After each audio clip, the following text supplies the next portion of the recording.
Hey everybody, welcome back. It's me, Orpheus, your old pal, and we're here with another edition of Orpheus Plays, but today we're doing something a little bit more chill. It's going to be another one of those episodes that not necessarily serious, but we're going to do something, I'm going to discuss staying positive in the face of depression, and maybe kind of redefine something for you in terms of who you are, and why you don't have to look at yourself in a certain way. So if that's not your thing, if you're looking for a little bit more action and beat 'em up stuff, I got plenty of that stuff on the channel here. Go take a look. My playlists are there, and there's plenty of fun stories for you to enjoy. But I know that some of you sometimes have some difficulties out there in your everyday life. And I've picked somewhere today here in Blade and Sorcery where it's a little bit more chill. This is the home environment. And I'm just kind of sitting here next to my house. And we got the ocean in front. I thought it'd be nice to have that, kind of calming ocean sound in the background, because sometimes you just need to stop and take a break. You need to be able to unplug from the harsh things in your life. Life can move pretty quickly, and I'm not trying to quote Ferris Bueller here, but if you don't stop once in a while, let yourself just unwind. Even if it's just a little bit. 15, 20 minutes a day sometime. If that's all you can fit in your schedule, that's fine. But what I do sometimes when I'm depressed, and I know depression is a issue that a lot of people face. A lot more people these days feel kind of hopeless, especially if you spend a lot of time on social media. Social media is great if you need to connect with friends, or you're looking for some information about, I don't know, crypto or something, or you need a funny meme to get your day started, or whatever, You've been on social media, you know how that works. If you want to see someone dancing for 15, 20 seconds, there you go. But it also comes with a lot of stress. It comes with a lot of this feeling, and it's called information bias. So once you start thinking about a certain topic and you look at it and you look for it, the trends will start sending that sort of information to you. But more than that, you will become very hyper aware of everything going on around you that's related to that. So you might be focused on the environment, right? And you start seeing all these things happening. And all of a sudden you're like, look, I'm seeing more and more stories about it. It's got to be real. Things are getting worse, and oh my God, and you're panicking about something that is being fed to you. Okay? You're delving into something. You're falling into a rabbit hole of information. And that's why sometimes you just have to put down the tablet and walk away. Not right now. Don't. Stay with me. Nope. Okay. You just need to put down the technology. Go read a book. Play a video game. Go get a retro console and find out if you're kind of new to the retro gaming thing. Find out what people used to unwind with 20, 30 years ago. There's some cool stuff, But that's what you need to do. You need to find some way to unplug. But it's also essential that you keep kind of a positive attitude. Okay? Because no matter what you're going through, no matter what you are going through, there's always tomorrow. That might sound a little cliche, but when you're facing depression, you have to understand. Number one, there's always resources available. Always. There's always ways for you to get help.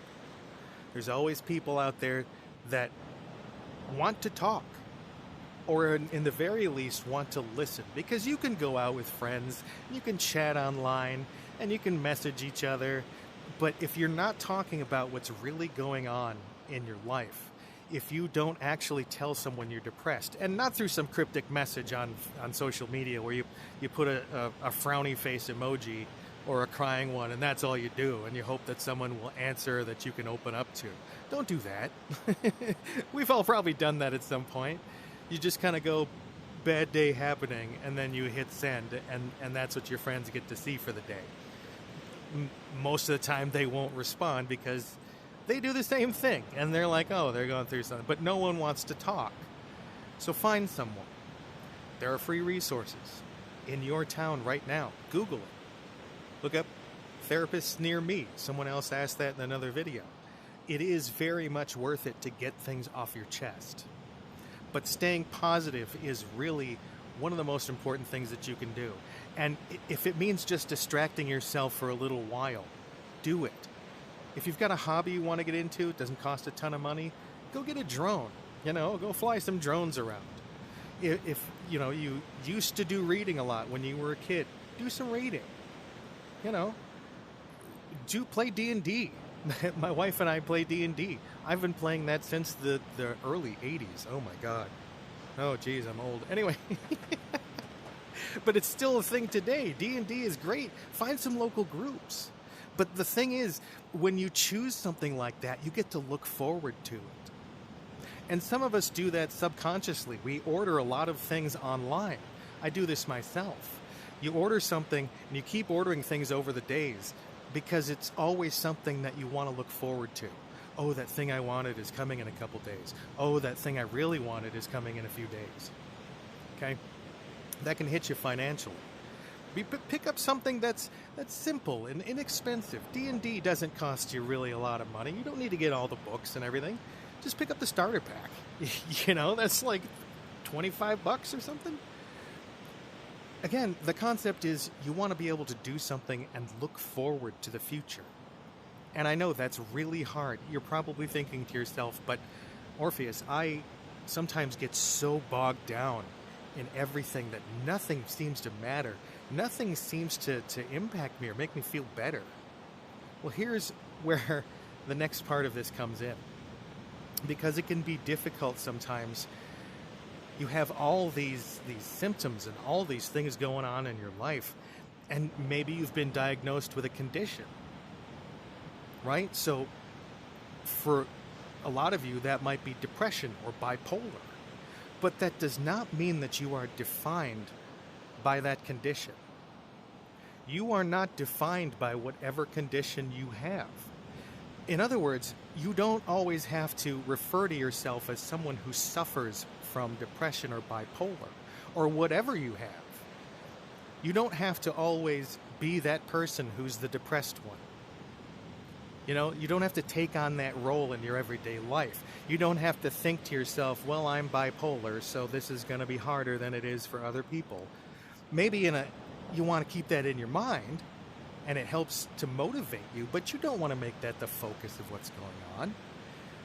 Try to understand that you are not defined. Like I've said this, you're not defined by what symptoms you have. You're not defined by the kind of challenges that you face every day. If you're someone who is in a wheelchair, quadriplegic or paraplegic, you probably already know the way to survive is to not be defined by that condition. A lot of folks that have that sort of challenge in their life, I used to be a caretaker for a quadriplegic man, and boy, he had just such a fervor for life. He was so just out there and so passionate about doing different hobbies, and he would throw parties at his house that were huge. All his friends would come, and he had such a lust to just be happy all the time. And you'd think, my God, you can't use your arms and your legs, and you have to steer your wheelchair with your chin and stuff, but he didn't feel that way. Of course, you start that way, right? If you get diagnosed with bipolar or something as drastic as quadriplegia, you automatically are like, oh my God, that's who I am now. But you gradually start to accept it, and there's different ways and different spectrums of how much you can accept. But as you go on, you're going to realize you survive. And some people don't, but you can. I know you can. Because right now you're listening to this, which means that you care at least a little bit, right? You're here to find out something more about what it means to survive with depression, and I have done this for decades now. I'm still here. Yeah, I have days that are awful, Some days I can't get out of bed. Some days I don't want to do anything. And it's hard. I can't really force myself on those days, but if nothing else, I promise myself I'm going to survive today. And hopefully when I wake up tomorrow, I'll feel better. And usually, maybe it'll take a couple days, but usually you do. If you ever need something to kind of relax with, kind of chill out, I'm always here for you. I'm Orpheus, and I care about you. I really do. We'll see you next time. Bye.